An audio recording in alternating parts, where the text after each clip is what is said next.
நடிகர் விஜயின் கில்லி திரைப்படம் ரீ-ரிலீஸ் ஆகி திரையரங்குகளில் ஹவுஸ்ஃபுல் காட்சிகளாக ஓடிக்கொண்டிருக்கிறது.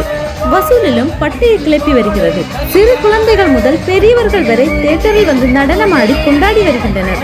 எந்த ஒரு ரீ-ரிலீஸ் படத்திற்கும் இந்த அளவு கூட்டத்தை பார்த்ததில்லை என்று திரையரங்க உரிமையாளர்களை பிரமித்து போயிருக்கின்றனர். கில்லி படத்தை பார்க்க வந்த ஒரு குடும்பத்தினரிடம் படம் எப்படி இருந்தது அப்படி கேட்டதற்கு அவங்க, படம் ரொம்ப ரொம்ப நல்லா இருந்தது. 20 வருஷம் கழிஞ்சதுக்கு அப்புறமும் விஜயோட ஃபேன்ஸ் குறையவே இல்லை, இன்னும் அதிகமாயிட்டே தான் போகிறாங்க. புது படத்தை கூட நாங்கள் இவ்வளோ என்ஜாய் பண்ணி பார்க்கல, ரீ-ரிலீஸ் படத்தை தான் ரொம்ப என்ஜாய் பண்ணி பார்த்தோம். அடுத்ததாக தளபதியை களத்தில் சந்திக்க போகிறோம். அடுத்து அவர் தான் தமிழ்நாட்டோட சிஎம். தட்டி தூக்குறோம், தமிழ்நாட்டை அவர் கையில் கொடுக்குறோம், நாம் ஜம்முன்னு வாழ்கிறோம் அப்படின்னு ஒரு ரசிகை உணர்ச்சி பொங்க பொங்க கூறியுள்ளார். ரீ-ரிலீஸ் செய்யப்பட்ட கில்லி திரைப்படம் தமிழ்நாட்டில் மட்டுமல்லாது கேரளாவிலும் வசூல் வேட்டை நடத்தி வருகிறது.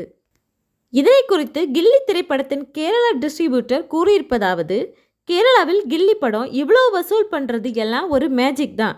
ஆல்ரெடி கேரளாவில் 4 படங்கள் மிகப்பெரிய அளவில் ஓடிக்கிட்டு இருக்கு. ஆடி ஜீவிதம் முதல் பகத்பாசில் படம் வரைக்கும் நல்லா ஓடி தியேட்டரை ஜாமாகிற அளவுக்கு இருக்கு. இந்த நிலையில புதுசாக ஒரு படம் ரிலீஸ் பண்ண முடியுமா, தியேட்டர்கள் கிடைக்குமா அப்படியெல்லாம் நினைச்சாங்க. பொதுவாக விஜய் சாருக்கு கேரளாவில் மிகப்பெரிய ரசிகர்கள் கூட்டமே இருக்கு. தளபதியோட கோட்டைன்னு கூட சொல்லலாம். அதை நம்பி தான் மினிமமாக ஒரு 50 தியேட்டர்ஸில் நாங்கள் கில்லி படத்தை ரிலீஸ் பண்ணோம். 4 படங்கள் அங்கே நல்லா பெர்ஃபார்ம் பண்ணிக்கிட்டு இருக்க நேரத்துலையும் கூட இதோட கலெக்ஷன் ரொம்பவே நல்லா இருக்குது. அதனால் இந்த வாரம் தியேட்டரை இன்னும் எக்ஸ்டெண்ட் பண்ண போகிறோம்.